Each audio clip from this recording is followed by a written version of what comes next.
चलिए जानते हैं आज की देश और दुनिया की सिलेक्टेड काम की और महत्वपूर्ण 50 बड़ी खबरों को सिर्फ 10 मिनट में। पर अभी तक आपने इस वीडियो को लाइक नहीं किया तो लाइक कर दीजिए। तो चलिए वीडियो स्टार्ट करते हैं। केंद्र सरकार अगले 5 सालों में स्वास्थ्य क्षेत्र में 64,000 करोड़ का करेगा निवेश। स्वास्थ्य मंत्री मनसुख मंडाविया ने की घोषणा। मोदी सरकार पेट्रोल डीजल के बाद अब गैस सिलेंडर पर भी देने वाली है बड़ी राहत। दिसंबर से कम हो सकते हैं दाम। किसानों के आगे फिर झुकी सरकार, पराली जलाना अब अपराध नहीं, कृषि मंत्री ने किया ऐलान। कोरोना के नए वेरिएंट पर इमरजेंसी मीटिंग, अधिकारियों के साथ पीएम मोदी ने की चर्चा। वैक्सीनेशन पर भी हुई बात।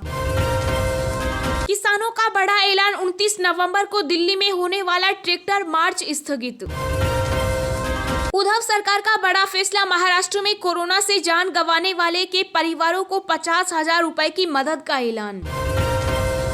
20 महीने बाद क्रूड ऑयल में सबसे बड़ी गिरावट, अमेरिका से भारत तक 13% हुआ सस्ता। दिल्ली में 12 दिसंबर को कांग्रेस की महंगाई हटाओ रैली, सोनिया और राहुल गांधी करेंगे संबोधित। कोरोना के नए वेरिएंट ओमिक्रॉन से भारत हुआ सावधान, 12 देशों के यात्रियों के लिए स्क्रीनिंग किया अनिवार्य। एसबीआई खाता धारकों के लिए अच्छी खबर, फ्री में मिल रहा 2 लाख का फायदा, जाने पूरी प्रक्रिया। अनुराग ठाकुर का अखिलेश पर निशाना, कहा जिनकी सरकार में दंगे हुए वो दंगल का विरोध कर रहे। राहुल गांधी का बयान, कोरोना का नया वेरिएंट मुसीबत, सरकार को टीकाकरण के लिए होना होगा गंभीर। पुतिन की दिल्ली यात्रा से चीन क्यों है बेचैन, अमेरिका ने ड्रैगन के पर्व कतरने के लिए पीएम मोदी को दी खास इंपोर्टेंस। देश के प्राइवेट बैंकों को बड़ी राहत, आरबीआई ने प्रवर्तकों को 15 साल बाद 26% तक हिस्सेदारी रखने की दी मंजूरी। दिल्ली सीएम केजरीवाल की पीएम मोदी से अपील, कहा रोकी जाए कोरोना प्रभावित देशों की फ्लाइट्स।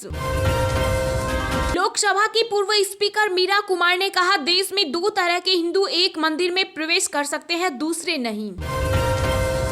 गुजरात में कोरोना के नए वेरिएंट का खौफ, विदेश से आने वालों के लिए आरटीपीसीआर टेस्ट अनिवार्य।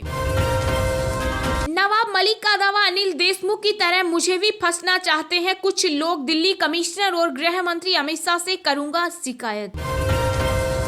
सीएम योगी ने गन्ना और जिन्ना के बहाने विपक्ष पर बोला हमला, कहा ये जो दंगाई जिन्ना के अनुयायी है ये गन्ने की मिठास को क्या समझ पाएंगे। लखनऊ में 29 नवंबर को यूपी बीजेपी कोर ग्रुप की बैठक, सीएम योगी समेत कई नेता होंगे शामिल। पीएम मोदी से मुलाकात के बाद बोले हरियाणा के सीएम एमएसपी पर कानून बनाना संभव नहीं। दिल्ली में फिर बदतर हुआ वायु प्रदूषण, AQI 386 गंभीर श्रेणी में दर्ज, 29 नवंबर से राहत की उम्मीद। धीमी हुई कोरोना की रफ्तार, बीते 24 घंटों में सामने आए 8,318 केस, रिकवरी रेट में भी हुई बढ़ोतरी। यूपी को अगले महीने मिलेगा जाइकोव डी टीका, सुई की बजाय एप्लीकेटर से बिना दर्द लगेगी यह वैक्सीन। क्रिप्टो करेंसी पर भारी, कोरोना का नया स्वरूप, बिटकॉइन समेत ज्यादातर डिजिटल मुद्राओं में आई भारी गिरावट। पंजाब में अरविंद केजरीवाल की धरना, राजनीति शिक्षकों के साथ बैठे, बोले मिलकर करेंगे संघर्ष। महाराष्ट्र सरकार का प्रतिबंध, घरेलू यात्रियों के लिए दोनों टीके या 72 घंटे की आरटीपीसीआर जांच जरूरी। यूपी कांग्रेस ने की 15 दिवसीय सदस्यता अभियान की शुरुआत, इन लोगों ने ली पार्टी की सदस्यता। राजस्थान में कोरोना के बढ़ते केस को लेकर सीएम अशोक गहलोत चिंतित, प्रदेश भर में कोरोना के मामले की करेंगे समीक्षा। पंजाब में सरकारी स्कूल के 13 बच्चे हुए कोरोना संक्रमित, 10 दिन के लिए बंद की गई कक्षाएं। मध्य प्रदेश हाई कोर्ट का फैसला, हाई स्कूल शिक्षक भर्ती में ओबीसी आरक्षण 14% ही रहेगा। तमिलनाडु और आंध्र प्रदेश में भारी बारिश की चेतावनी, मौसम विभाग ने जारी किया रेड अलर्ट, उत्तर भारत में शीतलहर की आशंका। इंडोनेशिया ओपन से बाहर हुई star shuttler PV Sindhu, semifinal में हारी। भारत में एंट्री से पहले एलन मस्क को बड़ा झटका, मोदी सरकार ने जारी की एडवाइजरी। नेपाल के पूर्व प्रधानमंत्री के बिगड़े बोल, कहा वार्ता के जरिए भारत से वापस ले लेंगे लिपुले, काला पानी और लिम्पियारा धूरा। बिना टिकट भी कर सकते हैं ट्रेन से यात्रा, जानिए रेलवे का ये खास नियम। केंद्र सरकार ने किया सेंट्रल विस्टा ओवरसाइट कमेटी का गठन, 2 साल का होगा कार्यकाल। ममता की राह पर अखिलेश यादव समाजवादी पार्टी ने लॉन्च किया चुनावी गाना, यूपी में खेला होइबे खदेड़ा होइबे। विदेश से मुंबई आने वाले होंगे क्वारंटाइन, जेनेटिक सीक्वेंसिंग टेस्ट भी होगा। जी हाँ दोस्तों, और भी बहुत बड़ी काम की खबरें निकल कर आ रही है, इसलिए वीडियो को लास्ट तक जरूर देखना। तो चलिए अब जानते हैं जो महत्वपूर्ण खबरें हैं उनको विस्तार से। पर इससे पहले अभी तक आपने इस वीडियो को लाइक नहीं किया तो लाइक कर दीजिए। किसानों के आगे फिर झुकी सरकार, पराली जलाना अब अपराध नहीं, कृषि मंत्री ने किया ऐलान। जी हाँ, केंद्रीय कृषि मंत्री नरेंद्र सिंह तोमर ने कहा कि देश में अब पराली जलाना अपराध की श्रेणी में नहीं आएगा। यह किसान संगठनों की बड़ी मांगों में से एक मांग थी। पराली जलाने को अपराध की श्रेणी से बाहर रखा गया, इसलिए किसानों की यह मांग केंद्र सरकार ने मान ली है। इसके अलावा उन्होंने कहा कि कृषि कानूनों की वापसी की प्रक्रिया शुरू हो गई। अब किसान आंदोलन का कोई औचित्य नहीं बनता। प्रधानमंत्री की घोषणा का अंदर करे और अपने अपने घर घर लौटना सुनिश्चित करें। केंद्रीय कृषि मंत्री नरेंद्र सिंह तोमर ने बताया कि शीतकालीन सत्र के पहले दिन 29 नवंबर को ही तीनों कृषि कानूनों को वापस लेने के विधेयक को सूचीबद्ध किया जाएगा। कृषि मंत्री ने कहा कि सरकार की ओर से किसानों की समस्याओं के निवारण के लिए एक कमेटी का गठन किया गया। उन्होंने कहा कि इस कमेटी के गठन से किसानों की एमएसपी संबंधित मांग भी पूरी हो गई। एमएसपी में पारदर्शिता, जीरो बजट खेती और फसल विविधीकरण लाने के लिए एक समिति का गठन करने की घोषणा की है। बिना टिकट भी कर सकते हैं ट्रेन से यात्रा, जानिए रेलवे का एक खास नियम। जी हाँ, ट्रेन से सफर करने वालों के लिए काम की खबर है। अब आप ट्रेन में बिना रिजर्वेशन भी सफर कर सकते हैं। अब आपको अगर अचानक यात्रा करना पड़ जाए तो घबराने की जरूरत नहीं है। पहले ऐसे समय के लिए बस तत्काल टिकट का ही ऑप्शन था, लेकिन उसमें भी टिकट मिलना आसान नहीं होता। ऐसे में रेलवे आपको दे रहा है एक ऐसी सुविधा जिसके तहत अब आप बिना रिजर्वेशन भी यात्रा कर सकते हैं। रेलवे के नए नियम के मुताबिक अगर आपके पास रिजर्वेशन नहीं है और आपको ट्रेन से कहीं जाना है तो आप सिर्फ प्लेटफॉर्म टिकट लेकर ट्रेन में यात्रा कर सकते हैं। आप बहुत ही आसानी से टिकट चेकर के पास जाकर टिकट बनवा सकते हैं। इसके लिए आपको प्लेटफॉर्म टिकट लेकर तुरंत टीटी से संपर्क करना होगा, फिर टीटी आपके गंतव्य स्थल तक की टिकट बनाएगा।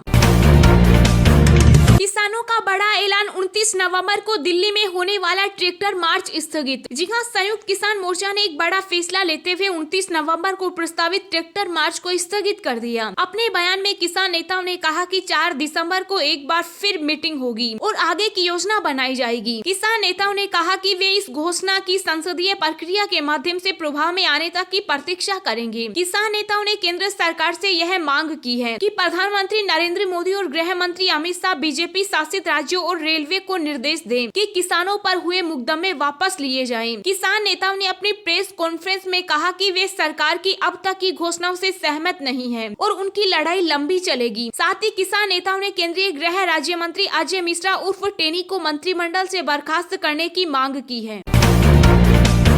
कोरोना के नए वेरिएंट पर इमरजेंसी मीटिंग, अधिकारियों के साथ पीएम मोदी ने की चर्चा, वैक्सीनेशन पर भी हुई बात। जी हाँ, कोरोना के नए वेरिएंट ओमिक्रॉन ने दक्षिण अफ्रीका में हड़कंप मचा रखा है। अभी तक इसका कहर दक्षिण अफ्रीका तक ही सीमित है। हालांकि कई यूरोपीय देशों में इसके दस्तक की खबर ने लोगों को दहशत में डाल दिया। वहीं भारत के स्वास्थ्य मंत्रालय ने सभी राज्यों से अंतर्राष्ट्रीय यात्रियों की स्क्रीनिंग और टेस्टिंग कड़ी करने के लिए कहा। इन सब के बीच प्रधानमंत्री नरेंद्र मोदी शीर्ष अधिकारियों के साथ कोरोना वायरस और वैक्सीनेशन से संबंधित स्थिति पर एक महत्वपूर्ण बैठक की। पीएमओ के अनुसार बैठक में प्रधानमंत्री ने सभी अंतर्राष्ट्रीय यात्रियों की निगरानी करने की आवश्यकता पर जोर दिया। इसके साथ ही उन्होंने अधिकारियों से कोरोना के नए वेरिएंट को देखते हुए अंतर्राष्ट्रीय यात्रा प्रतिबंधों में ढील देने की योजना की समीक्षा करने को भी कहा। पीएम ने अधिकारियों को राज्य सरकारों के साथ मिलकर काम करने का निर्देश दिया। प्रधानमंत्री नरेंद्र मोदी की कोविड-19 स्थिति और टीकाकरण पर शीर्ष सरकारी अधिकारियों के साथ बैठक में कैबिनेट सचिव राजीव गौबा, प्रधानमंत्री के प्रधान सचिव पीके मिश्रा, केंद्रीय स्वास्थ्य सचिव राजेश भूषण और नीति आयोग के सदस्य डॉक्टर वीके पॉल मौजूद रहे। एसबीआई खाता धारकों के लिए अच्छी खबर, फ्री में मिल रहा 2 लाख का फायदा जाने पूरी प्रक्रिया। जी हाँ, देश का सबसे बड़ा सरकारी बैंक SBI अपने ग्राहकों को कई तरह की खास सुविधाएं देता है। अगर आपने स्टेट बैंक में जनधन खाता खुलवा रखा है तो यह आपके लिए बड़ी खबर है। SBI बैंक अपने जनधन खाता धारकों को 2 लाख रुपए तक का फायदा दे रहा है। ये योजना आर्थिक रूप से कमजोर लोगों की किफायती तरीके से फाइनेंशियल सर्विस, बैंकिंग, बचत और जमा खातों, क्रेडिट, बीमा, पेंशन तक पहुंच को सुनिश्चित करती है। बैंक की ओर से जनधन ग्राहकों को SBI रुपए जनधन कार्ड की सुविधा दी जाती है। इस कार्ड पर बैंक ग्राहकों को 2 लाख रुपए तक का एक्सीडेंटल इंश्योरेंस कवर की सुविधा दे रहा है। रुपए कार्ड की मदद से आप खाते से पैसे निकाल सकते हैं और खरीदारी भी कर सकते हैं। दिन भर की ताजा खबरें सोशल मीडिया पर पाने के लिए आप हमें फेसबुक, ट्विटर, टेलीग्राम पर ज्वाइन करें। लिंक नीचे डिस्क्रिप्शन में दी गई है। इसके साथ ही खबरें सबसे पहले पाने के लिए चैनल को सब्सक्राइब करें और बेल आइकन को प्रेस करके ऑल को सेलेक्ट करें। कोरोना के नए वेरिएंट ओमिक्रॉन से भारत हुआ सावधान, 12 देशों के यात्रियों के लिए स्क्रीनिंग किया अनिवार्य। जी हां, कोरोना के नए वेरिएंट ओमिक्रॉन ने दुनिया के अन्य देशों के साथ भारत की भी चिंता बढ़ा दी है। इस जानलेवा वेरिएंट को रोकने के लिए भारत सरकार ने दक्षिण अफ्रीका, ब्रिटेन, हांगकांग और बोत्सवाना सहित 12 देशों के नाम जारी किए, जहाँ से आने वाले हवाई यात्रियों की स्क्रीनिंग अनिवार्य कर दी गयी। इन सभी यात्रियों को भारत सरकार के द्वारा जारी दिशा निर्देशों का पालन करना होगा। वहीं इससे पहले स्वास्थ्य सचिव भूषण ने सभी राज्यों और केंद्र शासित प्रदेशों के स्वास्थ्य सचिवों को लिखे पत्र में कहा था कि राष्ट्रीय रोग नियंत्रण केंद्र द्वारा रिपोर्ट किया गया है कि 3 देशों में कोरोना वेरिएंट ओमिक्रॉन के कई मामले हैं। बोत्सवाना में 3, दक्षिण अफ्रीका में 6 और हांगकांग में 1 मामले सामने आए। भारत में जिन 12 देशों में यात्रियों के लिए स्क्रीनिंग अनिवार्य की गई, इनमें दक्षिण अफ्रीका, ब्राजील, बांग्लादेश, बोत्सवाना, चीन, Mauritius, New Zealand, Zimbabwe, Singapore, Israel, Hong Kong, Britain सहित यूरोप के देश शामिल हैं।